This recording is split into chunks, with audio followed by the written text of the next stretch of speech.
কইব কোন ফারুক মামা আমার মামা শ্বশুর, এই জন্যই আইসি তো গতকালকে ওয়াজ করার সময় পাইছি না, কিন্তু আমার নাম কিন্তু দুদিন সুযোগ পাইছি না, মানে বক্তা হয়ে বইরে দিচ্ছে সময় নাই, আজও বসে রয়েছি 1.5 ঘন্টা সময় নেই।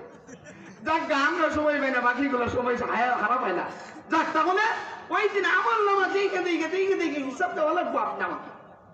তো ওই দিন কঠিন হবে, আর ওই দিনকে বান্দা যদি ভয় করতে পারে, দ্বিতীয় নাম্বার যেটা সেটা হইল ওয়ানাহান নাফসা আনিল হাওয়া, মন যা চা তা করা যাবে না, মন মতো চলার সুযোগ নাই। মন মতো চললে তাহলে জান্নাত আশা করা যাবে না, কথা কোন ঠিক? এই হইল দুইটা জিনিস থাকতে হবে। বিস্তারিত তাফসীর করতে গেলে উজির মুনি সাহেবের মতো গতকালকে তাফসীর করছে, আমি ছিলাম তো, এই এক আয়াতের তাফসীর যদি করি, যেহেতু কওমি মাদ্রাসা পড়ছি তো 3 ঘন্টা লাগবে, এটা করবো না, আরেকদিন সুযোগ হইলে করবো।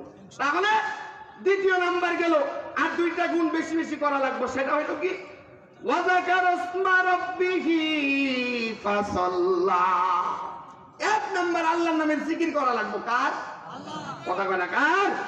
আল্লাহর নামের জিকির করতে হবে। দ্বিতীয় নাম্বার ফাসাল্লা, নামাজ পড়তে হবে। কি করতে হবে? নামাজ। 1 নাম্বার জিকির, 2 নাম্বার নামাজ। এখন জিকির করতে হবে কার নামে? কথা কয় না, কার? নাকি খাজার নামে জিকির করবেন?